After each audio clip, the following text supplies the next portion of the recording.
Hey everyone, and welcome back to my channel. Today we're going to be talking about how to travel to 25 countries with just $2,500. Without further ado, let's dive in.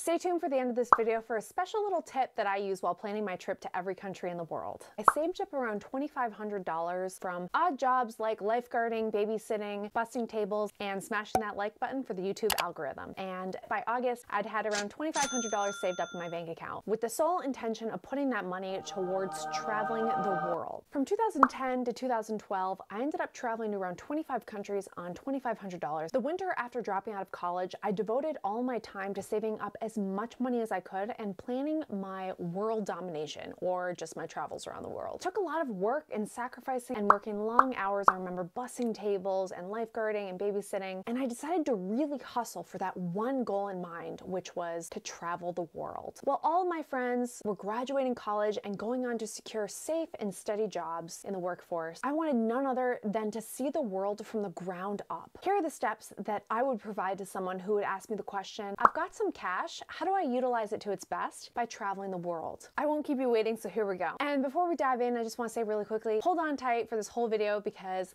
I will be listing right now 7 ways on how you can travel 25 countries for $2,500, and then I will be diving into it a little bit deeper so you can really fully understand the process. Number 1 is be flexible, lenient, and have an open mind. Traveling on a budget requires traveling with an open mind and having flexibility with dates, cities, and whatever mishaps might occur. Number 2 is pick a time frame. Do you want to travel 3 months from today? Make sure your day is far out enough so you can plan for the cheapest hotels and flight deals. Number 3 is pick several locations in mind. You might really want to explore Brussels, Belgium, but then you find a cheaper flight going to Luxembourg. You think, it's only a quick train ride away, so why don't I fly into Luxembourg and then take a train over to Brussels and save some money, and it can just be a cheaper situation. Sometimes it's weird how this works out, but I've found, especially in Europe, even going to South America, and especially just like Moscow, flying into Moscow as opposed to any other place in Russia, there's some really good deals, and you can end up saving money by utilizing travel and picking kind of several locations in mind to travel to. Then you also get the chance to see more if you're more flexible with the locations that you're going to be traveling to. Number 4 is book one-way flights. Sometimes, depending on where you're traveling to, booking one-way flights can be a lot cheaper than booking round trip. So play around with the flights, the dates, the cities, until you can find one that is the cheapest for where you want to go. STA Travel is a great resource for discounted student flights as well as discounted flights for teachers as well. Number 5 is find a way to equalize that pool of travel cash. So say you have $2,500 ready and saved up to spend on travel. It's worth it to really think about how you can utilize that $2,500 and maybe even consider not being out completely that $2,500 once you're finished traveling. A great way to do this is to work for free room and board during your travels, or pick up a few remote jobs here and there to be able to keep your travels going, or at least for your savings not be sucked bone dry for when you finish your trip. Many of the free work for free room and board opportunities out there are actually really work. Since you're working for free, essentially legally, they cannot make you work that hard and long hours, and better yet, they're temporary. Many of them are actually fun, and sometimes you can even get a little extra cash on the side as well. If you look at workaway.info or helpx.net, you'll find jobs like working on a vineyard, leading kayaking tours, working with camels, house sitting, teaching yoga classes, helping NGOs. I mean, the opportunities are endless, and you can really add them to your resume as well. These are actually 2 of the website domain names that I've never forgotten since college. I think there's 4 total: workaway.info, helpx.net, STA Travel, and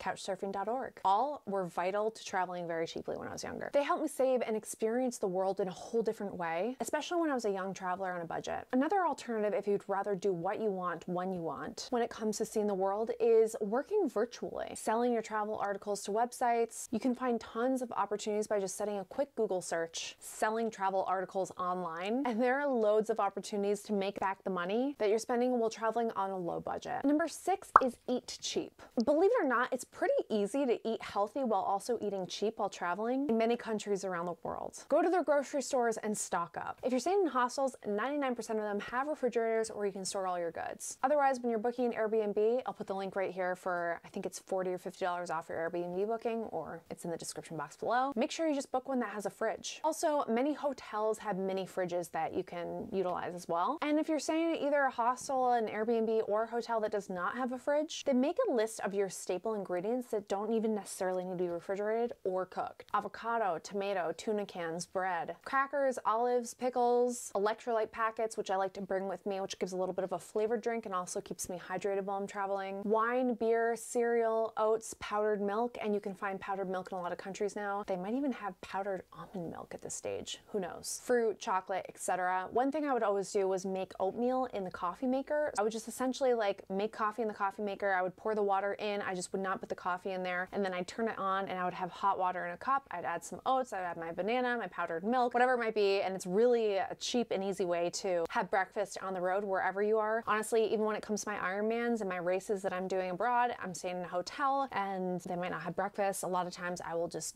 do just this. I'll add some nuts in my oatmeal and banana and some powdered milk and make it in the coffee maker, and it's all good. And yeah, it works. And number 7 is center your travels around free events. I was living and working in Umbria, Italy one time, and Perugia was pretty close, so I found this chocolate festival, which I don't know if they still do it, but it was really incredible because it's a free event and you'd also get a lot of free handouts of amazing chocolate. You get to really experience the culture, and I just remember that as being one experience that was really incredible, and I didn't have to pay a dime. Maybe the transportation to get there, but even so, that wasn't too bad. So there's a lot of free events around the world. There's websites you can go on, meetup.com, you can just do a quick search on Google and you'll find a lot of great free events around the world. Just make sure to plan that out when you're planning your travels. So how do you do it? How do you travel 25 countries on $2,500? Here's an example of the breakdown, but just be aware that I cannot create this exact budget for you. I don't know your time frame, your schedule, whether you'd be willing to do workaway or HelpX or work for free room and board or do virtual work, or if you're working along the way. I don't know your situation. I don't know when you're looking to travel. I don't know if you're looking to stay in hostels or hotels or do car sharing or hitchhiking or rent a car. There's a lot of variables that I don't know about you, and I cannot plan this budget and these countries for you to travel to. I love doing this and I love planning travels and like trying to budget and everything like that. I should probably do like consulting or something when it comes to that. Anyways, so for the sake of this video, I'm just going to give you a few examples of 2 countries of how you can travel on a budget, and then I'm just going to do some basic math for you and see how you can travel to 25 countries on $2,500. Again, you can always just adjust this budget, take out some things, put in some things, and again, if you're doing the whole workaway thing or if you're working virtually, then you can offset a lot of these costs. But this is the basis that I went off of for my travels around the world when I first was traveling on a budget, and know that many of my costs were offset by doing free room and board. I traveled for 2 years to those 25 countries, and I did a lot of internships and working abroad for free room and board for literally months at a time, where essentially I was spending nothing at all for months, and really the only cost that I was spending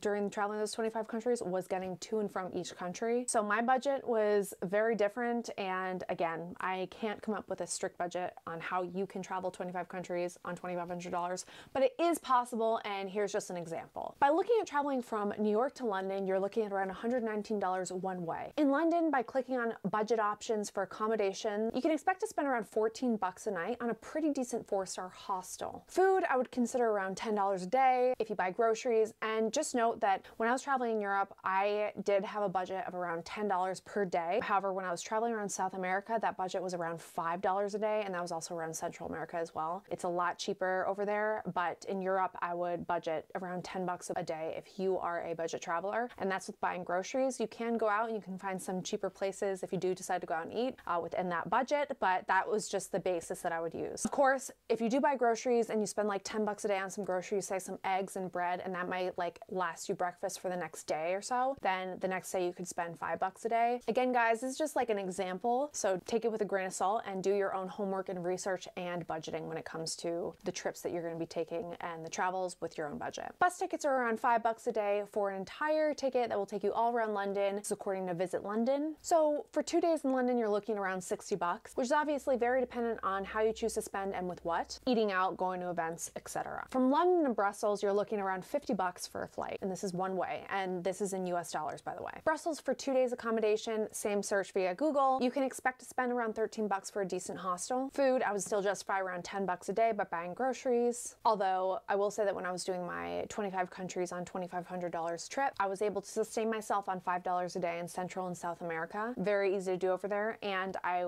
did budget out 10 bucks a day in Europe. Considering there's so much to see in Belgium, much of it for free, I would allocate for around 5 bucks a day if you take the tram. Although you can admit this if you walk, which if you're staying in the center is most definitely ideal, and you could potentially even travel for free by just like hitchhiking or using a car sharing service. I know back, this was 10 years ago, there was was a car sharing service where it was really hard to work online. They hadn't really figured that out, but you were able to kind of see where people were traveling to and just request a ride, hop in their car, and they just like take you along the route that they were going to be driving anyways. You could chip in. It was kind of like couch surfing where you could leave some cash if you wanted to. Otherwise, it was like a free ride, and you just kind of return the favor later on in life when someone needs a ride. It was that sort of good-hearted thing that people would do. They had that all over Europe when I was traveling there around a decade ago. I'm not sure if they have that now. They probably charge for that. But with that said, there's probably low-cost bike rentals and scooter rentals and that sort of thing all over Belgium now. But I would honestly just omit the transportation in Brussels and just walk around and hitch a ride. All right, with all that said, you're looking at spending around 50 bucks for 2 days around Brussels. If from Belgium you hitchhike over to the Netherlands, up to Denmark, down to Germany, over to Poland, then over to Czech, then over to Slovakia, down into Hungary, Romania, Moldova, Bulgaria, Turkey, Greece, Macedonia, Serbia to Albania, to Montenegro, Bosnia, Croatia, Slovenia, then Italy, and to Switzerland, and a quick flight over to Spain, over to Portugal. You've just hit 25 countries. If you can manage to spend allocating for about 50 bucks for 2 days in each country, you're already at $2,500. Now, of course, this is not including transportation between countries, and it's also not allocating for extra money that you have because you decide not to go out to eat that day or decide not to take some transport that day, and also not including working for free room and board where you wouldn't have to pay for food or transport whilst in that country anyways. So this is highly variable. I'm not creating a custom plan for you, but I hope this helped you on your quest to travel to as many countries as possible for as cheap as possible. I hope these tips really helped you in some way, and be sure to subscribe and hit that notification bell to see more videos like this. I really like talking about this sort of stuff because I feel that I'm pretty knowledgeable in it, having done it for the past 15 years. By the way, be sure to check out a website called Rome to Rio, and this website really helped me during my travels to every country in the world. It was a website where I was able to plan my travels to every country in the world and also get the budgeting between countries for the transportation. Man, this website really helped me out a lot, and it could really help you plan a trip around the world as well, or a trip to as many countries, or even just one country, whatever it might be. It's a really useful resource. And